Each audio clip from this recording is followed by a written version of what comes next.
Alright guys, I haven't done a video on animalic fragrances for a while, and I've got one for you today. Are you a fan of animalic fragrances? But this is a animalic fragrances video with a twist. We've got musky animalic fragrances here. You're going to want to find out what they are coming right up.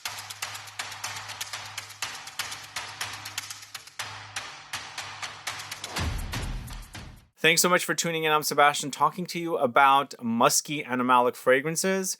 So if you don't know me, or you haven't watched my channel a lot, you'll come to find out that I really enjoy musks in fragrances. Musky fragrances are some of my favorites. So if you are a fan of musk, search my channel for musk and you should find a lot of videos or topics on this theme or note. Now there's several kinds of musks. There's the synthetic kind, there's the white musk, and of course the animalic kind, and the kind that's supposed to smell like deer musk. So these have that kind of an effect. I'm uncertain. Most likely these are all synthetic. So they're utilizing synthetic notes. They're not harming the animal to make fragrances smell like the actual real deer musk.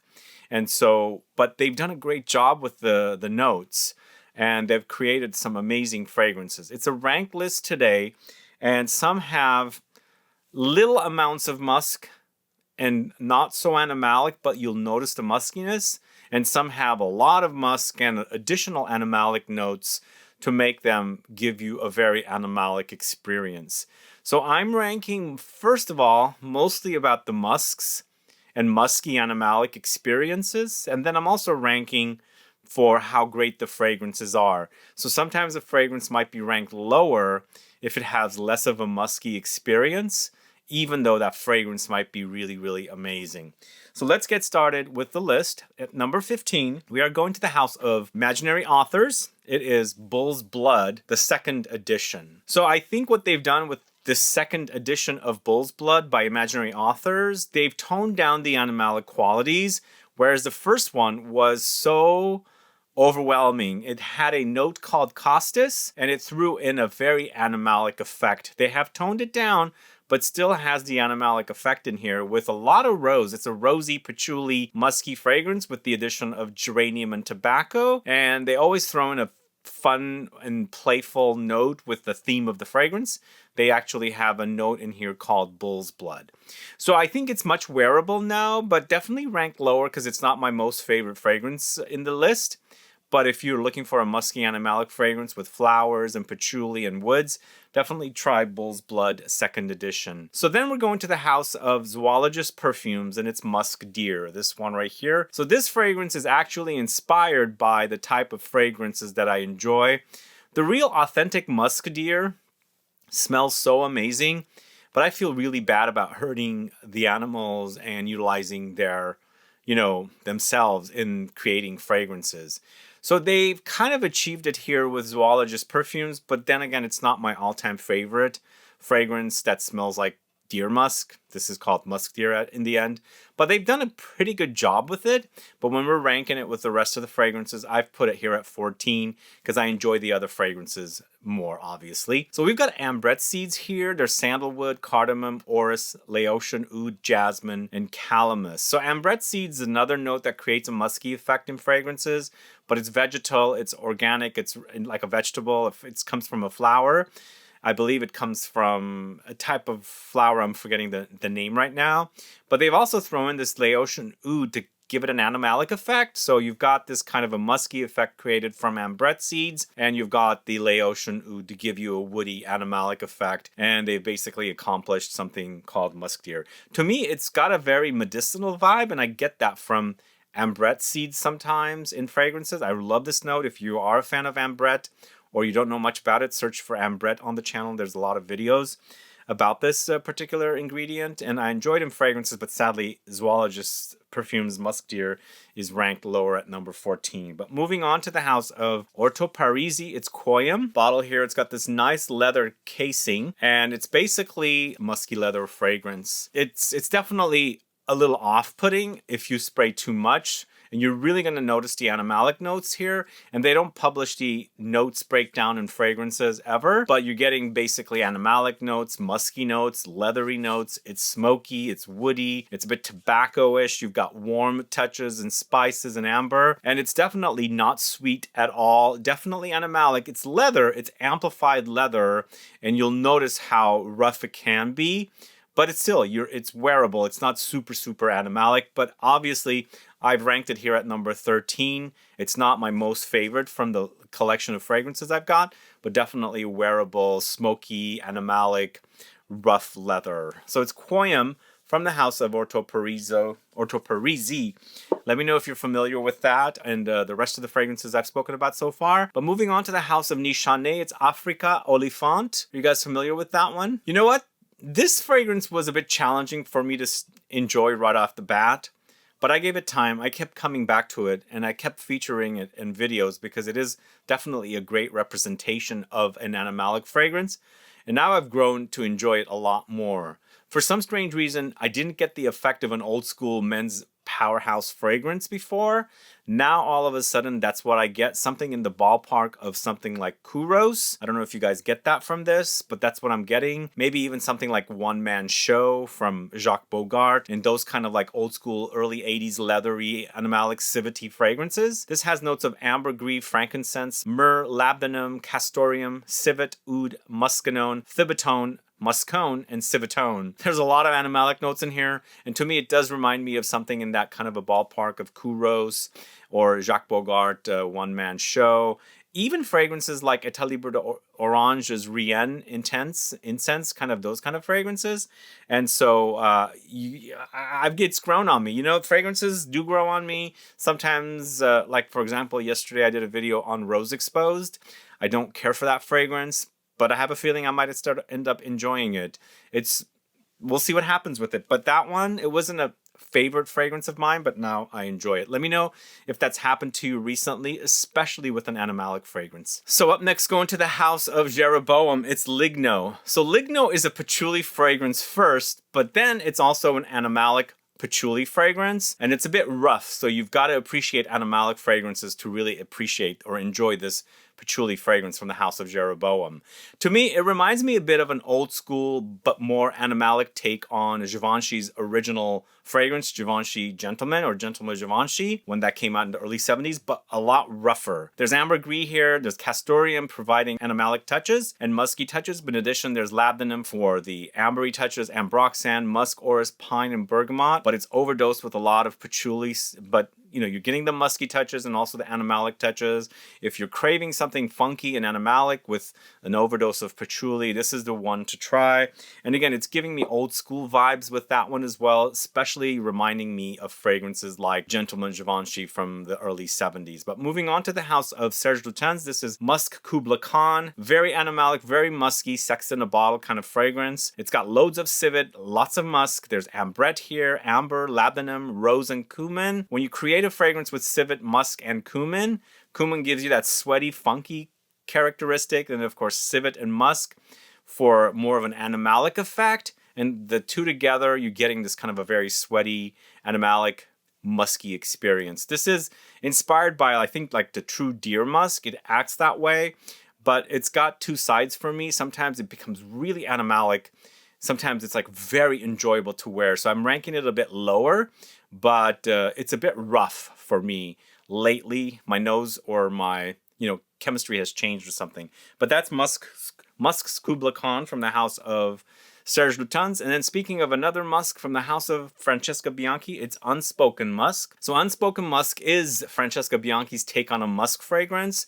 You have those kind of musky styles that's very prominent in a lot of musk-focused fragrances, but this also has the DNA of Francesca Bianchi fragrances. When you put your nose on it and you're familiar with her work, you haven't sampled this, you'll know or recognize her, DNA. It's there, right there for you. It's got a lot of orris, it's very powdery, and musk fragrances in general are quite powdery as well. Here you've got the Francesca Bianchi orrisy powdery effect. But there's a lot of musk here. There's Castoreum, Civet, Tonka, Sandalwood, Iris, Magnolia, Vanilla, Cypriol, and it does get a bit sweet and powdery and a bit leathery as well, but it's mostly about the musk and going into an animalic direction. So it's a bit rough, but I think it's not as rough as some of her other animalic fragrances can get. So this one's enjoyable. So Unspoken Musk from the house of Francesca Bianchi. But then we're going to the house of Pierre Guillaume. And I'm featuring this here because it does have the animalic effect, the musky effect. But it's very, very easy to wear, but it's not necessarily uber animalic. This is Animal Mundane from the house of Pierre Guillaume. So I like this one a lot. It's mostly about a honey tobacco experience, but just imagine marrying that kind of a really amazing, very addictive honey and tobacco combo fragrance with a bit of an animalic muskiness, which is super, super sexy. And I love that about this. Really, really comes off amazing. So basically it's tobacco, honey, pear leaf, hay, mahogany, animalic notes, powdery notes. Super fantastic. It reminds me a little bit of the original Michael Kors for Men fragrance. Really, I have a bottle of it and I've compared them side by side. Not identical, but kind of one from another kind of a thing. So there's a bit of a reminder of the original. But this I enjoy a lot more because it's more robust and intense. Plus it's got that muskiness that I love about it. It's very wearable. So if you're not into animalics, try it with caution, but I think you should be fine. So it's Animal Mundane from the house of Pierre Guillaume. So this was a late discovery for me from the house of Amouage. It's Goldman. Goldman is old school Civet men's fragrance with a lot of floral touches. So it's a very animalic, musky fragrance with an overdose of flowers, and there's a major dosage of Lily of the Valley. So if you consider Lily of the Valley to be very feminine, this might not be it for you, but it's balanced. Got the feminine side and the kind of beastly animalic side with the civet and the musk here. It's really, really gorgeous, very old school. Kind of comes off like a niche take on a 70s or 80s men's fragrance. Really, really awesome way. But again, it was a late discovery for me. I can't believe I had skipped over it, but nobody was talking about this when I first got into the, fragrance game. And then all of a sudden I smelled it. I was like, wow, what the heck is that? When you're marrying Lily of the Valley and Jasmine with Civet and Musk, you really got a explosive animalic combo here. Very, very musky. But it also has a lot of amber and resins and incense and oak moss in the dry down with earthy notes like patchouli and cedar. And then a little bit of rose comes in as well. But it's all about the Lily of the Valley, Jasmine, Civet, Musk, and oak moss. It's very old school. Super sexy. This is Goldman from the house of Amouage. Then going to the house of Maison Francis Kurkdjian. I'm glad this is back. It's Absolute Pour Le Soir, the 2024 edition. I feel like the 2024 edition might be slightly less animalic and musky, but I still get it when I'm wearing it. Maybe because it's not as loud as the original. I mean, I always felt like the original was loud when you first bought it. Here, it has gotten a little better since I've purchased it like middle of last year. I think it still needs a bit more maturation for it to be a bit bigger, but man, it's super sexy ambery with cumin, rose honey accord, cistus labdanum, vanilla amber accord. Really great that this is back. It's back. It's amazing. It's the best fragrance from this house. The original is super amazing. This is a great take on the original, and I feel like when you let this sit for a bit more, it might kind of achieve the way the original smells or act like the way the original smells. So let it mature and age, but you can wear it along the way and smell amazing. It's a great fragrance, Absolute Pour Le Soir. Super sexy, musky from the house of Maison Francis Kurkdjian. Then we're moving on to the house of Parfum d'Empire. It's Musk Tonkin, this one right here. Boy, a little goes a long way with this one, but it is a musk bomb on the animalic side. So there's a lot of unpublished notes, but we've come to learn that there's honey here because it's very honeyed. There's musk here and amber, but it's an animalic kind of musk. Oh man, it's super sexy. Again, a little goes a long way. If you're put off by animalic fragrances, stay away from this one. It's an acquired taste, but I actually really, really love it. It's interesting.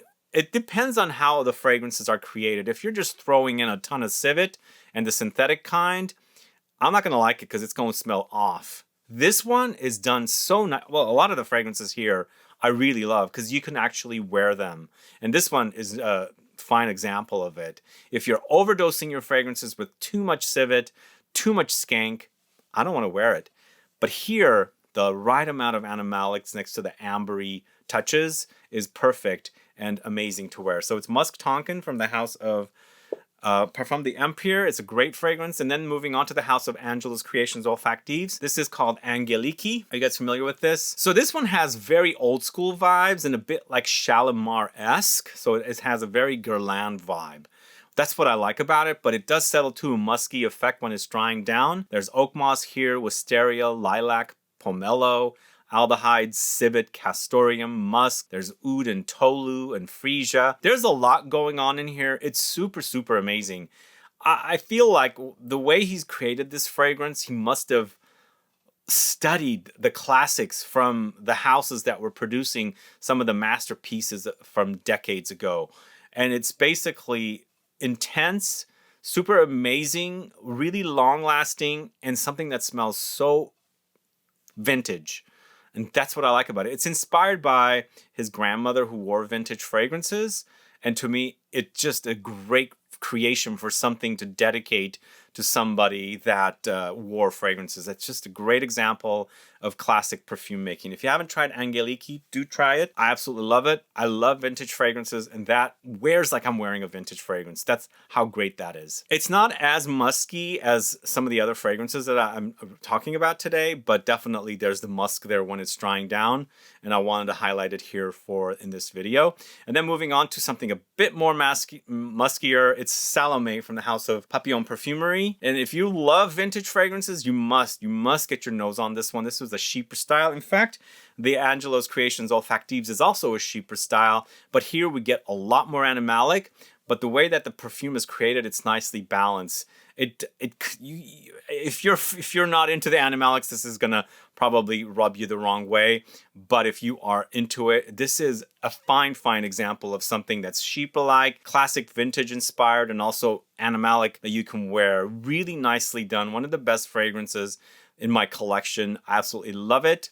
It takes me back to the yesteryear when fragrances were like this, but puts me here because I'm wearing it now and I'm loving and feeling like I'm, stepping back in time. Salome, amazing fragrance, one of the best. Then we're going to the house of Nasomatto. It's Sadonaso. Oh man, this kickstarted my love and appreciation for animalic musks. And it's interesting, this one actually is, people say it's like a gourmand, and some people say I can't wear it, it's like urine. But I don't know, it's a really delicious, sweet take on musk. I absolutely love it. It's animalic, but I can wear this one totally. They don't publish notes for this fragrance, but you get tonka beans, amber, some animalic notes, of course, musk. There's tobacco, vanilla, maybe some coffee thrown in. But one of the best fragrances from this house, in fact, it is my favorite fragrance from Nasomatto now. I absolutely love Sadonaso. It's a really great take on a musk fragrance. And if you like sweet musks, definitely try Sadonaso. And then we're going to end the list at number 1 with one of the latest fragrances from Born to Stand Out. It's Filthy Musk. Have I said how great this is? Absolutely love it. It's really wonderful launch with the trio of animalic fragrances from Born to Stand Out. This one just totally stood out as one of the best from the house. In fact, this isn't my favorite from the house. Now, I absolutely love musks, and this is super sexy, also gourmand-esque. It's pineapple, honey, patchouli, nutmeg. There's animalic musk in here, jasmine. There's caramel, vanilla, ambergris, tonka, rum, civet. Oh my god. If you like the idea of a very wearable, very musky, sweet, gourmand-esque musk fragrance, you must put your nose on this one. It was my favorite of the 3 animalic fragrances. Also, Be My Cookie fragrance. This stuff is absolutely fantastic. Really wonderful. I love the animalics and how smoothly it's blended with those sweet, ambery, gourmand-esque notes. It's fantastic. Filthy Musk from the house of Born to Stand Out, and that's the last fragrance, the number 1 fragrance. Let me know your thoughts on these fragrances, if you've tried them or if you've been wanting to try them. And do you consider some of these not wearable? Because I know people tolerate certain degrees of animalic fragrances. Let me know if you think these are a bit too much for you, or if you enjoy them and you want more animalics. Add a comment below so I can find out. Don't forget to stick around for a bonus fragrance. But either way, guys, let me know if you have any questions or comments for any fragrances or anything else mentioned or discussed in this video. If not, please like this video, please share it, and follow me on Instagram and Facebook, and I'll be back with more videos very soon. Have a good one. Goodbye.